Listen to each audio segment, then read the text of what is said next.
ओम शांति। अव्यक्त महावाक्य है 16/6/69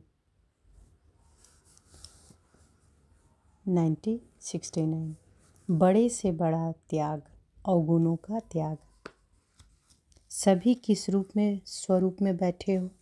स्नेह रूप में या शक्ति रूप में बैठे हो? सभी किस स्वरूप में बैठे हो? स्नेह रूप में बैठे हो या शक्ति रूप में बैठे हो? इसमें कौन सा रूप है? स्नेह में शक्ति रहती है, दोनों इकट्ठी रह सकती है? क्यों नहीं कहती हो दोनों रूप हैं? बाप दादा के साथ स्नेह क्यों है? बाप दादा से स्नेह इसलिए है कि जो शिव बाबा का मुख्य टाइटल है उसमें आप समान होना। बाप दादा से स्नेह इसलिए है कि जो शिव बाबा का मुख्य टाइटल है उसमें आप समान होना है। मुख्य टाइटल कौन सा है? सर्वशक्तिवान। तो सिर्फ स्नेह जो होता है वह कभी टूट भी सकता है, लेकिन स्नेह और शक्ति दोनों का जहाँ मिलाप होता है वहाँ आत्मा और परमात्मा का मिलाप भी अविनाशी अमर रहता है। तो अपने इस मिलन को अविनाशी बनाने के लिए क्या साधन करना पड़ेगा? स्नेह और शक्ति दोनों का मिलाप अपने अंदर करना पड़ेगा, तब कहेंगे आत्मा और परमात्मा का मिलाप। मेले में तो बैठे हो, लेकिन कई मेले में बैठे हुए भी दोनों के मिलाप को भूल जाते हैं। कई मेले में बैठे भी दोनों के मिलाप को भूल जाते हैं। अच्छा, आज तो खास कुमारियों के प्रति ही आए हैं। आज कुमारियों का कौन सा दिन है? मिलन दिन। रिजल्ट भी आप सभी की निकली है, अपने रिजल्ट को खुद जान सकती हो। त्रिकालदर्शी बनी हो। इस ग्रुप में नंबर 1 कुमारी कौन निकली? चंद्रिका दीदी के बारे में नंबर 1 का मुख्य कर्तव्य है अपने जैसा नंबर 1 बनाना। कुमारियों को तो अभी एक और पेपर देना है। वह पेपर प्रैक्टिकल का है ना, ना कि लिखने का। अभी तो एक मास की ट्रेनिंग की रिजल्ट है में नंबर 1 है, लेकिन फाइनल रिजल्ट में भी नंबर 1 आ सकती है। उसके लिए कौन सी मुख्य बात बुद्धि में रखनी है? त्याग और सेवा तो है एक, और मुख्य बात है सभी से बड़ा बलिदान कौन सा है? सभी से बड़ा बलिदान कौन सा है? सभी से बड़ा त्याग कौन सा है? दूसरों के अवगुणों का त्याग करना, यह बड़ा त्याग है।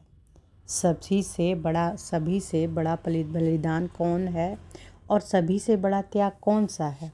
दूसरों के अवगुणों का त्याग करना, यह है बड़ा त्याग। सभी से बड़ी सेवा कौन सी है? जो श्रेष्ठ सेवाधारी होंगे वह मुख्य कौन सी सेवा करेंगे? जो तीव्र पुरुषार्थी होंगे वह तीव्र पुरुषार्थ का सबूत क्या दिखावेंगे? कोई भी सामने आए तो 1 सेकंड से उनको मर्जीवा बनाना। कहते हैं ना, एक धक से मर्जीवा बनना, जिसको झटकू कहते हैं। अधूरा नहीं छोड़ना। श्रेष्ठ सेवा यह है जो उनको झटकू बना देना। अभी तो आप तीर मारते हो बाहर, फिर जिंदा हो जाते हैं, लेकिन ऐसा समय आना है जो 1 सेकंड से में नज़र से निहाल कर देंगे। तब सर्विस की सफलता और प्रभाव निकलेगा। अभी मर्जीवा भल बनाते हो, झटकू नहीं बनाते हो। 2 बातों की कमी है। वह बातें आ जाए तो अपना रंग दूसरों को भी चढ़ा सकते हो। आप झटकू बनी हो, पुरुषार्थी हैं, कहाँ कहाँ भूल होती रहती है, तो उनको पुरुषार्थी कहेंगे? प्रतिज्ञा यह करनी है कि आज से हम झटकू बन गए हैं, फिर जिंदा नहीं होंगे पुरानी दुनिया में। हिम्मतवान को फिर मदद भी मिलती है। हिम्मत के कारण बाप दादा का स्नेह रहता है। तो 2 बातों की कमी बता रहे थे। एक मुख्य कमी है एकांतवासी कम हो, और दूसरी कमी है एकता में कम रहते हो। एकता और एकांत में बहुत थोड़ा फर्क है। एकांत स्थूल भी होती है, सूक्ष्म भी होती है। इसमें दोनों की आवश्यकता है। एकांत के आनंद के अनुभवी बन जाए तो फिर बाह्यमुखता अच्छी नहीं लगेगी। अभी बाह्यमुखता में सभी का इंटरेस्ट जास्ती होता है। इन 2 बातों में मेजॉरिटी में कमी है। अव्यक्त स्थिति को बढ़ाने के लिए इसकी बहुत आवश्यकता है, इसलिए ज़्यादा एकांत में रुचि रखनी है। कुमारियों को अब जाना है प्रैक्टिकल कोर्स देने। अब कुमारियों को 3 सौगात देनी है। सौगात है स्नेह की निशानी, तो 3 संबंध में 3 सौगात देते हैं जो कभी भूलना नहीं है। बाप दादा की सौगात सदा अपने साथ रखना। सौगात छिपा कर रखनी होती है ना, तो बाप के रूप में एक शिक्षा की सौगात याद रखना। बाप के रूप में एक शिक्षा की सौगात याद रखना। क्या शिक्षा देते हैं कि सदैव बाप दादा और जो निमित्त बनी हुई बहनें हैं और जो भी दैवी परिवार हैं उन सबसे आज्ञाकारी वफादारी बनकर के चलना। क्या बाबा दे रहे हैं शिक्षा कि सदैव बाप दादा और जो निमित्त बनी हुई बहनें हैं और जो भी दैवी परिवार है उन सबसे आज्ञाकारी वफादार बनकर के चलना है। यह है बाप के रूप में शिक्षा की सौगात। और फिर टीचर के रूप में कौन सी शिक्षा की सौगात देते हैं? शिक्षा को ग्रहण किया जाता है ना। यहाँ भी जाओ तो टीचर, जहाँ भी जाओ तो टीचर के रूप में एक तो ज्ञान ग्रहण, दूसरा गुण ग्राहक, यह शिक्षा हमेशा याद रखना। और गुरु के रूप से यही शिक्षा है, सदैव एक मत होना और एक रस और एक के ही याद में रहना। तो बाबा टीचर के रूप में कौन सी शिक्षा की सौगात देते हैं? शिक्षा को ग्रहण किया जाता है ना। जहाँ भी जाओ तो टीचर के रूप में एक तो ज्ञान ग्रहण, दूसरा गुण ग्राहक, यह शिक्षा हमेशा याद रखना। और गुरु के रूप में यही शिक्षा है कि सदैव एक मत होना है, एक रस और एक की ही याद में रहना है। विष्णु का जो अलंकार दिखाए हैं वह सभी शक्ति रूप में धारण करने हैं। यह अलंकार सदैव अपने सामने रखो। यह है बाप, टीचर और गुरु तीनों संबंध से शिक्षा की सौगात खास कुमारियों प्रति। अब देखेंगे कौन कौन इस सौगात को साथ में रखते हैं।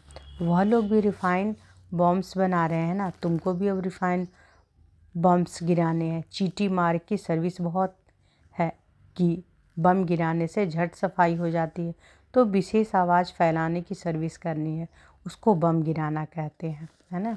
विशेष आवाज़ को फैलाने की सर्विस करनी है, उसको बम गिराना कहते हैं। जितना जो रिफाइन होंगे उतना रिफाइन बम फेंकेंगे और ऊपर अभी ऑलराउंडर बनना है। जितना जितना बनेंगी उतना उतना नज़दीक आएंगी सतयुगी परिवार के। ऑलराउंड चक्र लगाकर अपना शो दिखाना है, तब है ट्रेनिंग की रिज़ल्ट। प्रैक्टिकल कोर्स के बाद फिर रिज़ल्ट देखेंगे।